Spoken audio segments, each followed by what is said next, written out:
हमारा जो मसल्स का जो मास होता है, जो वेट होता है, जो लेंथ होती है मसल्स की, वो कम होने लगती है। उसका जो मास होता है वो कम होने लगता है और मसल्स जो हैं वो कमज़ोर हो जाती हैं, श्रिंक हो जाती हैं। और ये जो प्रोसेस होता है ये प्रोग्रेसिव रहता है। प्रोग्रेसिव का मतलब टाइम के साथ साथ जो है इस तरह की कंडीशन बढ़ती ही चली जाती है। वैसे भी जो हमारा मांसपेशी होती हैं, जो मसल्स होती हैं, वो एज के साथ जो है डिजेनरेट होने लगती हैं, उसमें मसल का लॉस होने लगता है। ये एक एजिंग प्रोसेस होता है। जैसे जैसे हमारी उम्र बढ़ती है हमारी मसल्स कमज़ोर होती चली जाती हैं। आपने देखा होगा कि जो बुज़ुर्ग लोग होते हैं, एजेड पीपल होते हैं, उनकी मांसपेशी बहुत ज़्यादा कमज़ोर हो जाती हैं। और जब ज़्यादा उम्र हो जाती है तो उसमें देखा गया है कि उनको चलने में, बैठ के उठने में या दूसरी मूवमेंट करने में भी परेशानी होती है। उनका जो पॉस्चर होता है वो चेंज हो जाता है। सीधे चलने में उनको परेशानी होती है, वो झुक के चलने लगते हैं, हाथ पैर उनके कांपने लगते हैं और बहुत ज़्यादा वीकनेस होती है। तो इसी एक जो कंडीशन होती है इसी को जो है डीजेनरेशन ऑफ मसल कहते हैं या मसल वेस्टिंग कहते हैं। तो ये तो एक नेचुरल प्रोसेस हो गया जिसमें एज के साथ साथ इस तरह की कंडीशन होती है। लेकिन अगर इसी तरह की कंडीशन छोटे बच्चों में या जवान लोगों में होती है तो इसको हम एक नेचुरल प्रोसेस नहीं कहेंगे, इसको हम एक बीमारी कहेंगे। और ये बीमारी होती है हमारे मसल से रिलेटेड, जिसको हम मस्कुलर एट्रोफी या मस्कुलर डिस्ट्रॉफी कहते हैं।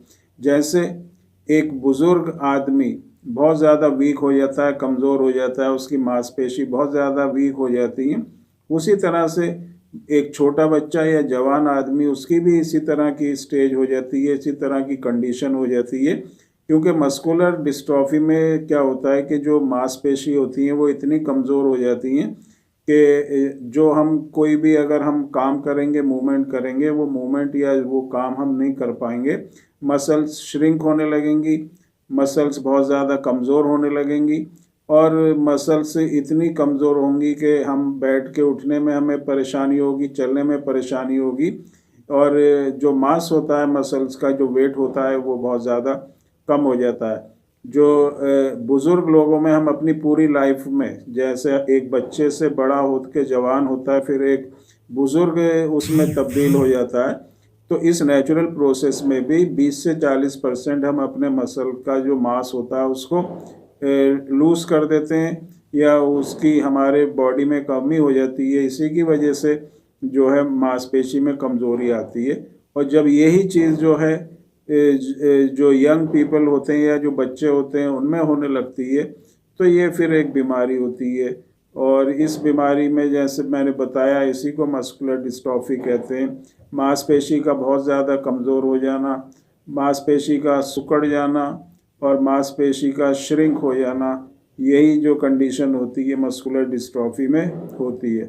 अब जो मस्कुलर डिस्ट्रॉफी क्योंकि एक डिसऑर्डर है, एक बीमारी है, तो इसका भी कॉज होता है। इसका जो कॉज होता है वो जीन, क्योंकि इसको जेनेटिक प्रॉब्लम माना जाता है। इसको माना जाता है कि हमारे जो जीन में जो डिस्ट्रोफिन जीन होती है और जो प्रोटीन बनाती है जिसको हम डिस्ट्रोफिन प्रोटीन कहते हैं, उसमें किसी तरह का अगर कोई चेंज होता है तो उसी से बीमारी होती है।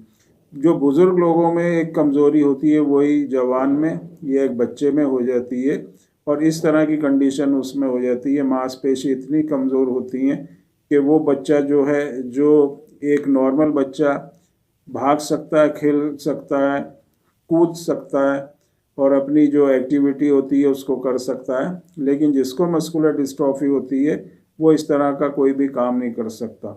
जैसे बहुत ज़्यादा बुज़ुर्ग लोग होते हैं उनको सपोर्ट दे के उठाना पड़ता है या इधर से उधर ले जाना पड़ता है, उसी तरह से जिनको मस्कुलर डिस्ट्रॉफी होती है उनको भी सपोर्ट दे के उठाना पड़ता है। उनको इधर से किसी दूसरी जगह पर लेके जाना है तो सपोर्ट से ही वो चलते हैं। लेकिन जो दूसरी चीज़ होती है मस्कुलर डिस्ट्रॉफी में, और ख़ास तौर से जो डीएमडी होती है, ड्यूशेन मस्कुलर डिस्ट्रॉफी, उसमें ये जो वीकनेस होती है इतनी तेज़ी से बढ़ती है कि 10 से 11 साल का होते होते जो बच्चा है वो इतना वीक होता है कि वो अब सपोर्ट से भी नहीं चल पाता। सपोर्ट अगर आप उसको देंगे तो उससे भी उसको चलना मुश्किल हो जाता है। एक तरह से पूरा वो बेड के ऊपर आ जाता है, व्हील चेयर के ऊपर आ जाता है। तो कंडीशन जो है बहुत ही ख़राब हो जाती है। तो इस चीज़ को हमें ध्यान में रखना है कि हम अपनी कंडीशन इस फॉर्म में ना लेके आएँ जिनको मस्कुलर डिस्ट्रॉफी है।